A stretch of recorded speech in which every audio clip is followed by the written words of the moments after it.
I'm ready. Hey everyone, my name is Darla Harms and this is my friend. Hi, I'm Mandi Boehringer. And we are starting the Darla and Mandi show. Yes, we are so excited about it. And so finally, it took us a little while and I'm glad that we're here. So I think, Darla, if you want to maybe share your side and your vision, and then I'll kind of share my side as to how we kind of got together, that I think that would be fun. Absolutely. Mandi and I met a year and a half ago at a Women in Leadership conference put on by the Community Bankers Association of Georgia. I was one of their speakers at this event. And afterwards, so first of all, we should back up. I'm a leadership coach, speaker, and trainer by trade. And that's how I got introduced to this group of people. And so I went to this event, I did a keynote speech. And the next day, I have an email from a woman I met at the event. Her name is Mandi Boehringer. And I remember her specifically because I thought, man, this girl is gorgeous, beautiful, rock star, well-spoken. And I couldn't believe that she followed up with me. So in this email, you, Mandi Boehringer, had introduced me to the president of the Chamber of Commerce for the state of Georgia, saying basically, hey, I met this really incredible speaker. You should have her come and speak at some of your events. And so I was like, who does that? I just met her and now she's referring me to the president of the Chamber of Commerce for the state of Georgia. Like it was a little like, I wasn't used to that. I'm not used to people maybe going the extra mile like that, especially somebody I just met. So that is how we met. And yeah, I guess it'll be 2 years in March. It will be. And it's funny because on my side, I'm Mandi Boehringer, Director of Business Development for the Georgia Rural Investment Fund.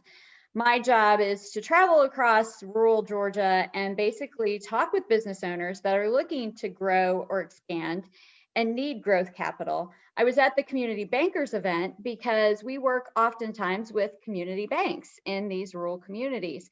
And so when I show up, it was the first time I had ever attended this particular event.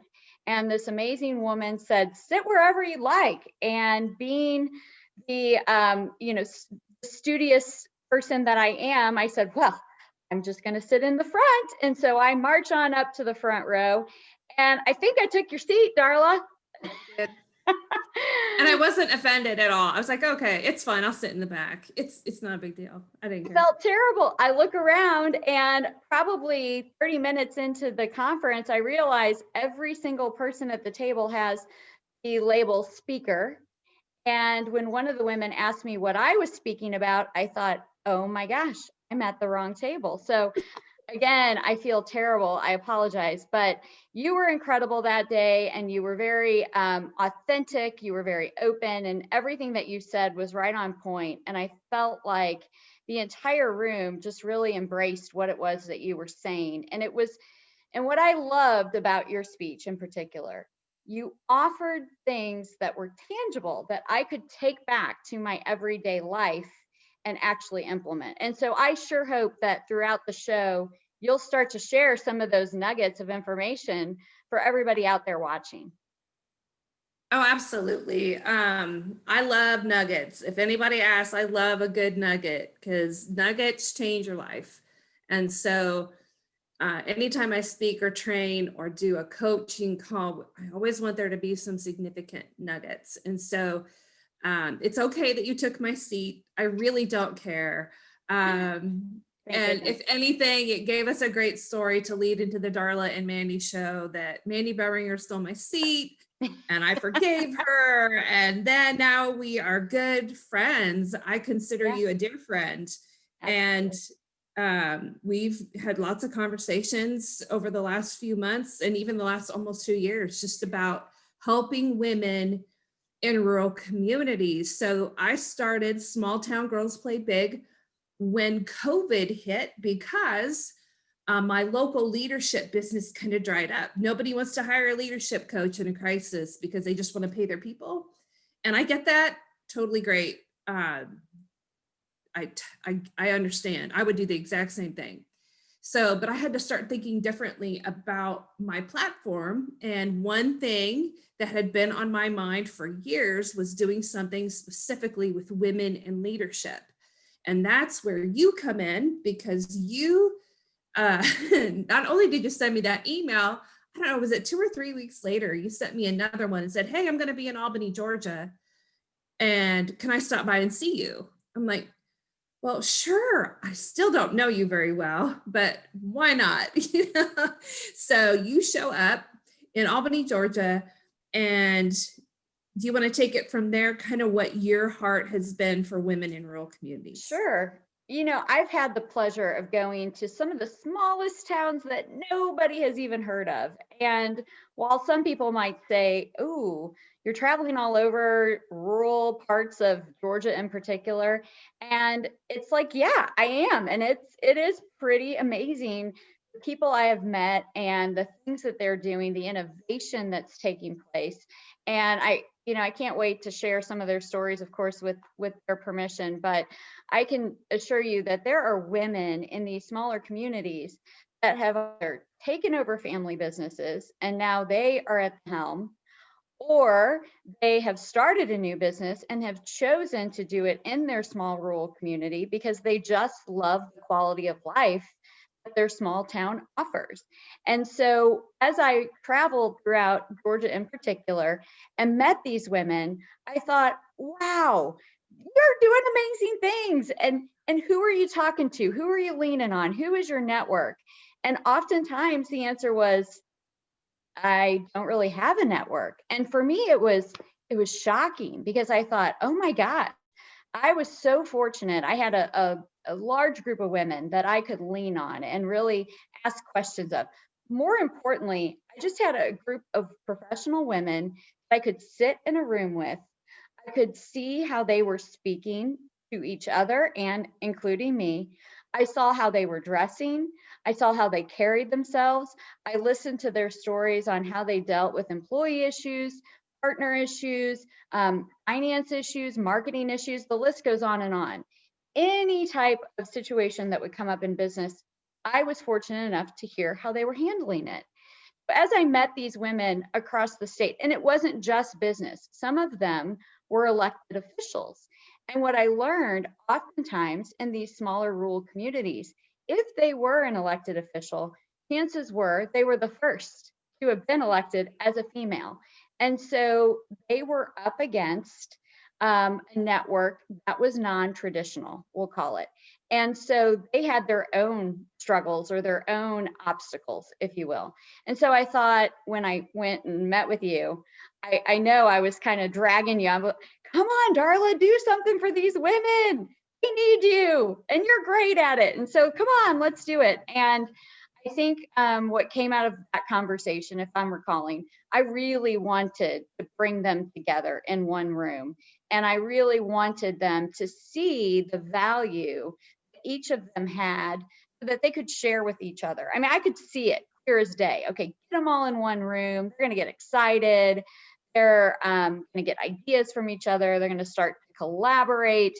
And so we did it. We actually pulled it off. We gathered a group of women from across the state, and you gave the keynote speech. And I think that might have been what sparked it and sent it off into the next level, hopefully.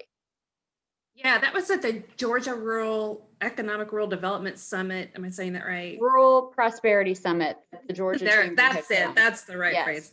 Yes. Yes, and those women in the room were high-level women, quality women making a difference in their community. And in that luncheon and in that keynote, we could see that there was a real need to connect them together. And so, yes, Small Town Girls Play Big was birthed out of that, seeing the need for women to collaborate, network, be a part of something bigger than themselves. Because no one can do it alone on an island. You have to have a group of people to survive. And so we want to provide a network of professional women who support, believe the best, and enter into personal and professional development together. And we talk, we listen, we support, we provide resources to bring them all together. And the great thing is that this vision is bigger than just the state of Georgia. It started here, but certainly I'm a small town girl from Nebraska. I grew up in Binkelman, Nebraska, 1,200 people when I graduated from high school. And I've lived in many rural communities in small towns over the last 20 plus years. And so I've seen firsthand the need for something like this to connect these women in a positive, uplifting environment where we can change their lives, which, by the way, changes their community. Because small towns all over the United States need some love. If we were going to be completely honest, they need some attention, they need hope, they need economic stimulus, they need new businesses, they need people to rise up and lead them well. So that's why we do Small Town Girls Play Big. That's we launched this company 8 weeks ago, and so far the response has been nothing but miraculous. I don't know how else to explain what's going on with Small Town Girls Play Big. It's so exciting. And for me, looking on the outside and just kind of observing what you've done and how far you've come, it's like, wow. You have a book that's coming out. You have a book. Yes. Yep, we got a book done. It's called Small Town Girls Play Big in Business. It comes out this month. And so from referrals from you, some women that I knew, I was able to pull together, and you're in the book. You wrote a chapter, Mandi Boehringer, about your incredible experiences. And these women tell their stories about how they started up their business. Some of them have transitioned, like you've transitioned, you started a business and now you've transitioned into a different career path. And that's been a great decision for you. Some women, one gal started in her basement making jewelry as a hobby. And now she is a huge direct sales company, has 2,000 women working for her. So we tell her story. We do have a nonprofit gal in the book who started a nonprofit literally out of the trunk of her car and clothed women looking for employment out of her trunk, and then turned it into a multi-million-dollar nonprofit that has, I believe now in over 8 different states, and her trainings are in 8 states, I believe. Wow. And just unbelievable how these women started and then grew. And now they're, I believe in that book alone, I would say between the 10 of us, that there are literally thousands upon thousands of women who are impacted by the women who wrote this book. I have to say, I'm honored to have been a part of it. And thank you for at least allowing me to make the cut. I mean, gosh, it sounds like it's really a no-brainer, by the way. Yeah, easy decision. Such an impressive group of women. I also must disclose to our audience that you provided a glimpse of some of the takeaways, and just reading the takeaways from each of those women, man, I was ready to get up. I'm like, let's do this. Like, what are we doing next? Let's light the world on fire. It just, I think overall, the message that I got was keep going, like keep going, whatever it is, whatever your goals are. And, you know, as you mentioned, mine have shifted over time, where I was an entrepreneur at the beginning of my career, and now I'm in a different industry, which was a challenge just in and of itself, switching from something that was really quite different. But just that keep going, you got this, you can do it. So I look forward to reading the entire book, can't wait. And it comes out, if you're a member of the organization, it comes out in a quarterly gift box, is that correct? It does, it comes out, yeah. Well, it comes out this month. Small Town Girls Play Big is a membership model. Our members sign up, or they have a monthly fee that they pay. And for that, they get specific training, once a month, big Zoom training, where we bring keynote speakers who are experts in 5 different areas. So we focus on leadership, business, relationships, finances, and health and wellness. So even in my just to divert a moment, in my experience working with women, leadership doesn't round out the female. I mean, it doesn't round her out. She has other issues. Yes, she's making great decisions in her company. She's influential in her community, but she's also got a ton of different relationships. She's maybe handling all the finances for her job or for her family, or she would like to have more of a say in her finances and she doesn't know what to do, or she's got kids. She might have a partner. She might be divorced. She might be co-parenting. She might have been married for 25 years. Her relationships are extensive and she needs help cultivating those, adding some love to them and making them successful. We also know that through various studies, women in small towns have a high mental health issue. I mean, opioid use is very high among women living in small towns. And that tells me that she's looking for something to kind of dull her pain. She's not dealing with her reality, or she's using another mechanism to try and cope. So we want to add some awareness to mental health and physical health as well. I mean, this gal is a complex woman. And so we have to hit those 5 areas. I feel like it's a one-stop shop for personal and professional development. She can get all 5 of those areas through Small Town Girls Play Big.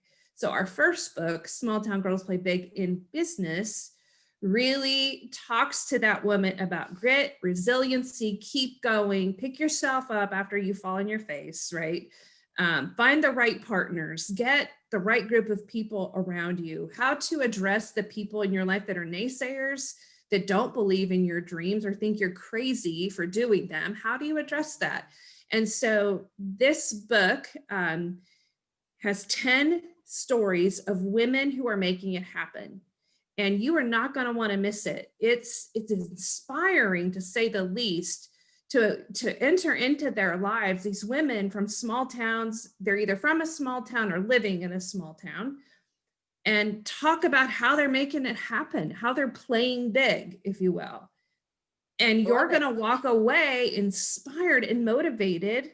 And then I'm pretty sure you're going to want to join the network of Small Town Girls Play Big, because it is such a great book. You're going to want to become a part of our community of women. What do you think? Oh, I agree. I mean, I'm part of the community, so sign me up. I'm already in. Love it, and just love all the other women that are a part of it.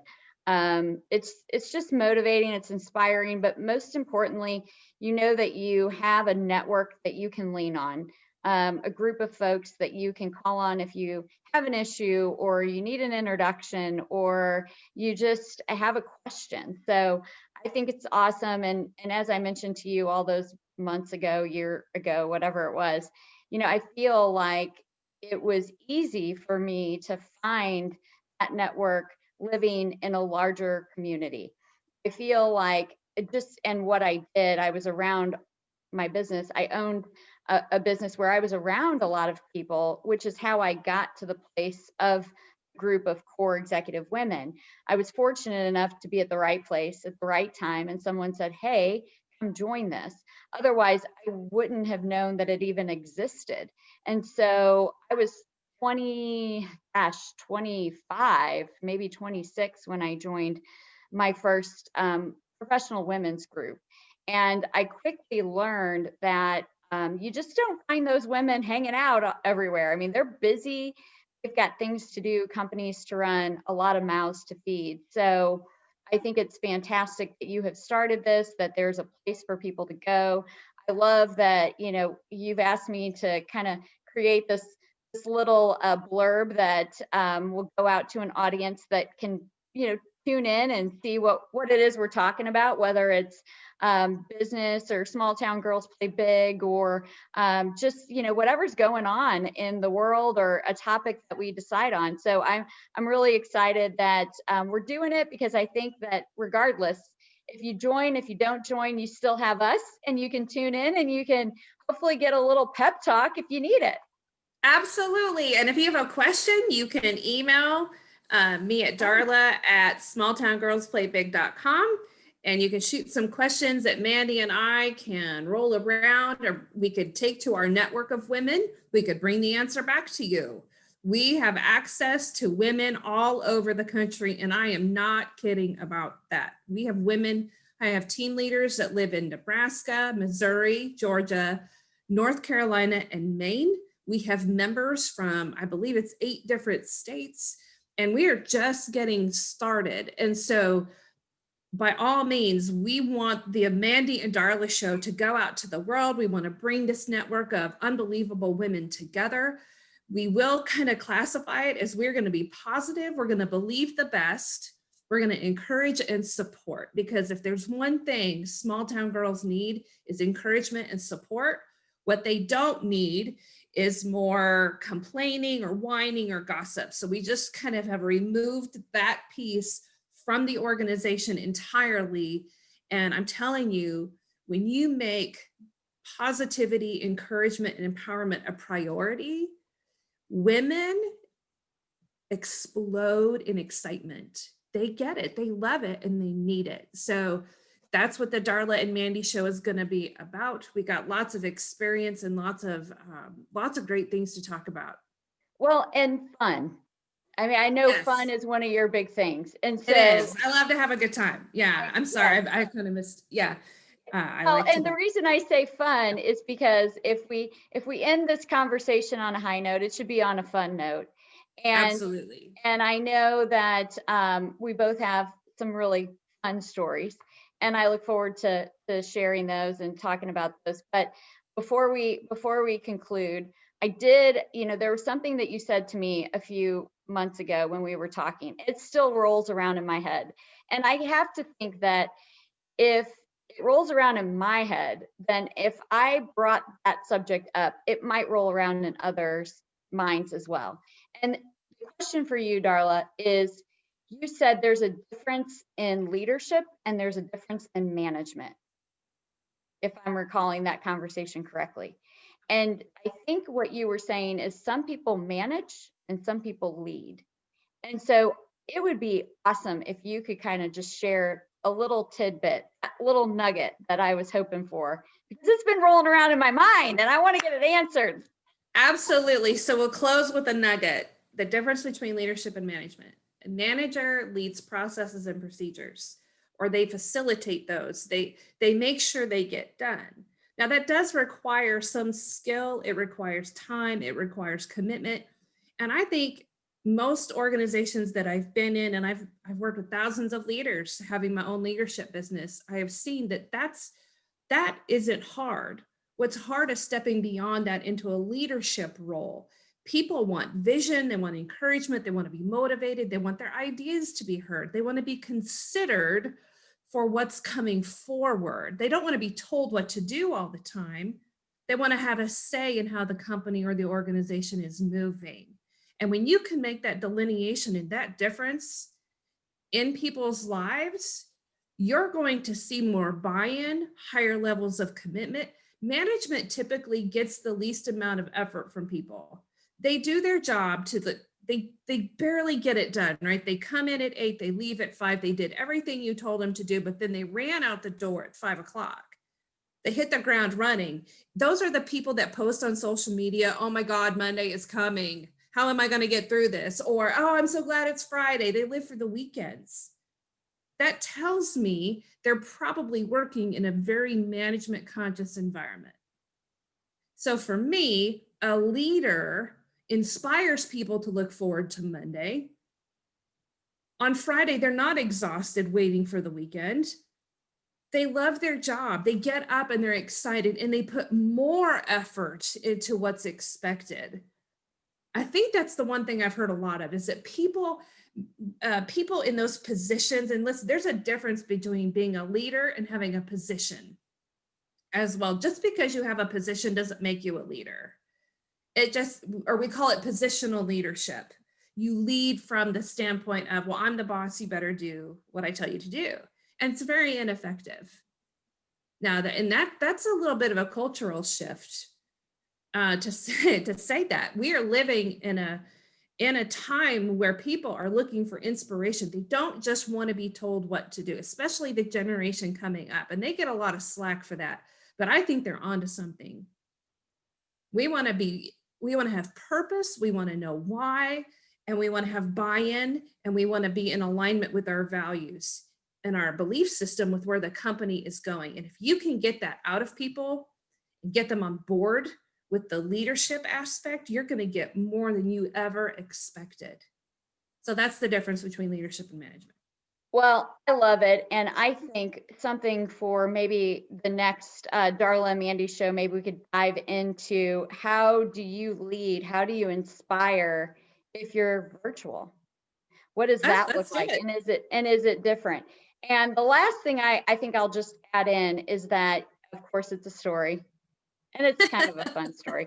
I like it. But I had the pleasure of going to yet another conference. I think I'm up to about 500 conferences. Oh my goodness. So I have the pleasure of right now, seeing and meeting and getting to know lots of speakers. And so that's another circle back to our original conversation. Another reason that if I'm saying that you're a great speaker, you're a great speaker, because I've heard a lot. But this most recent conference I went to, and I did attend in person, he talked about the book that he wrote. And what I think is really exciting and what makes this story fun is that he led the marketing department for Chick-fil-A in the early days and onward. And so he talks about the book that he ultimately wrote, and it was based on experience of Chick-fil-A.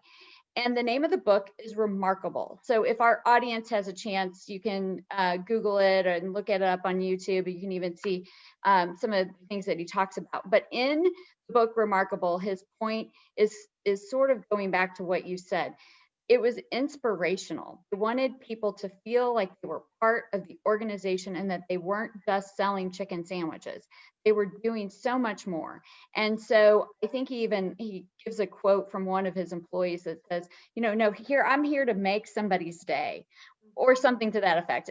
My job is to make somebody feel important today. How can I do that? It's not about selling them food and drink. So I get excited when I hear things like that. And I think that goes to your point of difference between management, the difference between leadership. So anyway, thank you for those nuggets. Can't wait. You're welcome. Okay, next show, we're going to talk about how to lead virtually. It's awesome. Really not that hard. It's just a mindset. Okay. Well, I can't wait. All right. All right, let's do it, girl. Okay. All right. Thanks everybody for joining the Darla and Mandi show. We will be back. Take care, y'all. Bye.